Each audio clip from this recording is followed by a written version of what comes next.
Oh, aku sedikit tertarik dengan ini. Terlepas dari kenyataan bahwa kota pemurnian Beiyun didorong dengan tegas oleh Mahkamah Agungku, apakah ada kemungkinan kedua? Frodro jelas tidak puas dengan kata-kata Qin Yichen. Bagaimanapun, kekuatan Mahkamah Agung telah ada sejak awal, dan tidak semua orang bisa datang dan menggertak. Selain itu, di bawah operasinya, detail kota pemurnian Beiyun telah disentuh. Satu-satunya hal yang hilang sekarang adalah pertempuran. Pertempuran sengit benar-benar menghancurkan delusi orang-orang di kota pemurnian Beiyun. Kemudian, itu adalah kemenangan kembali dan bergabung dalam pertempuran di Huo Tuxingyu. Frodro memandang Qin Yichen yang tidak berbicara dengan minat, dan langsung mengerutkan kening. Mungkinkah, apakah ada hal lain yang saya tidak tahu? Qin Yichen tiba-tiba tersenyum, dengan sedikit kelegaan di wajahnya. Kamu akhirnya mengetahui bahwa hal-hal yang tidak kamu ketahui, itu akan menjadi kunci untuk mengalahkan Mahkamah Agung. Bagaimana, mari kita bicara di tempat lain?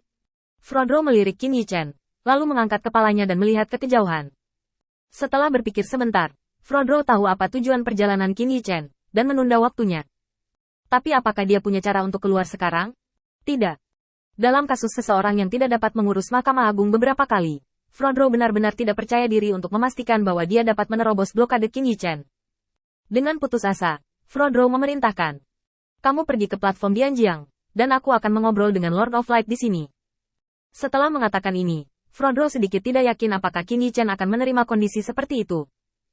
Dia tahu bahwa Qin Yichen ingin menunda waktunya untuk pergi ke medan perang, dan dia juga tahu bahwa dia tidak punya pilihan. Ini adalah situasi yang harus dihadapi Frodro, tetapi dengan cara yang sama. Di belakang Frodro, ada kekuatan lain. Mahkamah Agung. Perintah yang diberikan kepadanya oleh Mahkamah Agung adalah untuk mengalahkan Beiyun Liancheng, dan seperti yang dia katakan di awal, Mahkamah Agung tidak akan menganggap serius orang-orang di belakang Qin Yichen. Kalau tidak, bagaimana mungkin mereka memasang jebakan untuk mengepung Qin Yichen? Jelas, untuk ukuran Mahkamah Agung, Qin Yichen dan orang-orang di belakangnya tidak penting. Jika Qin Yichen tidak memiliki kemampuan untuk mengangkat meja, cara mereka menyelesaikan masalah hanya akan lebih sederhana. Setelah ragu-ragu yang disengaja, Qin Yichen mengangguk. Kalau begitu tunda waktumu selama 1 jam, mari kita bicara tentang situasi keseluruhan sekarang. Mengatakan itu, Qin Yichen membuat isyarat undangan ke Frodro. Dari sikap Frodro terhadapnya, Qin Yichen tahu bahwa celah yang ditarik oleh Fatih telah terisi. Tepat sebelum itu, dia harus menemukan cara untuk menstabilkan Frodro di sini, dan kemudian menggunakan tiruannya untuk menengahi dengan Frodro untuk menyerang orang-orang percaya yang kuat, dan kemudian bergabung dengan Lin Bai dan yang lainnya untuk menyelesaikan blok. Dengan pemikiran dalam pikiran, Qin Yichen melambaikan tangannya, dan sebuah pavilion muncul di gunung gantung tidak jauh. Qin Yichen muncul di pavilion dalam sekejap, mengisi gelas anggur dan membuat isyarat undangan. Frodro datang di waktu yang tepat, atau dengan kata lain, perhitungan Qin Yichen akurat. Dia mengambil gelas anggur dan meminumnya dengan kepala tegak. Frodro mengembuskan napas keruh dari mulutnya, lalu berkata, "Katakan padaku, apa gunanya menahanku di sini?"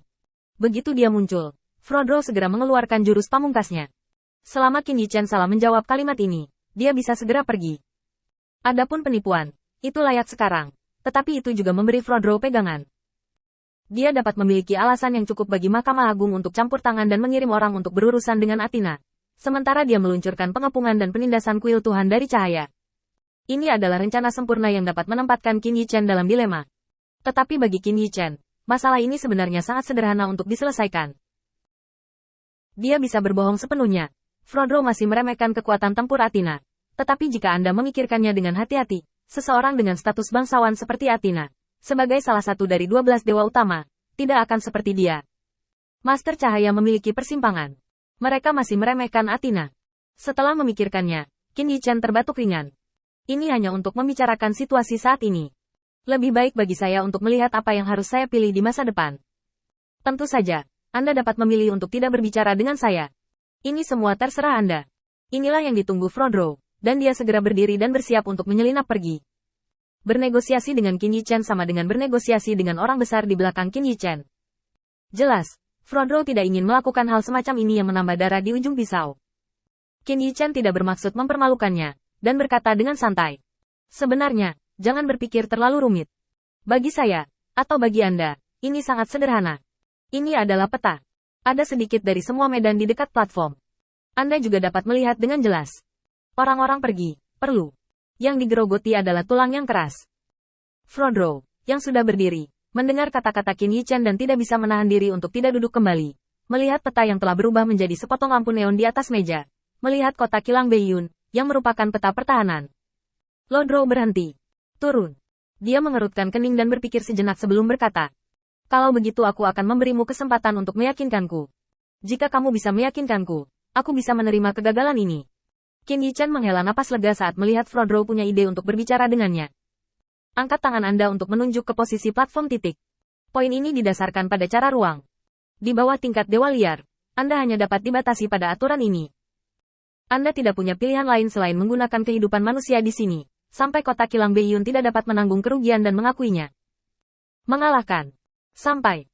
Tidak apa-apa untuk memberitahu Anda secara langsung. Tempat ini dibangun oleh penguasa kota Liancheng sendiri, dan butuh banyak pemikiran. Saya pikir Anda seharusnya tidak dapat menemukan cara untuk memecahkannya setidaknya selama sebulan. Frodro merasakan hawa dingin di hatinya. Hal terakhir yang ingin dia hadapi, situasi yang paling mengkhawatirkan masih muncul. Titik komando telah menjadi titik tersedak antara kedua belah pihak. Dia memang bisa menyerang dari tempat lain. Tetapi kota kilang Beiyun dapat mengatur langkah-langkah pertahanan seperti itu di sisi ini. Bagaimana bisa lalai ke arah lain? Kota pemurnian Beiyun adalah bagian dari alam abadi. Serangan Mahkamah Agung Ilahi dapat diluncurkan dari mana saja. Selama persiapan Mahkamah Agung selama bertahun-tahun, tidak mungkin meninggalkan cacat fatal. Qin Yichan memiliki senyum tipis di wajahnya, dan matanya menjadi semakin parah ketika dia melihat Frodro. Saya sudah selesai berbicara. Sekarang terserah Anda untuk membuat pilihan. Apakah Anda ingin menggunakan beberapa tangan Mahkamah Agung untuk memenangkan kemenangan ini? Atau untuk mempertahankan kekuatan untuk Mahkamah Agung?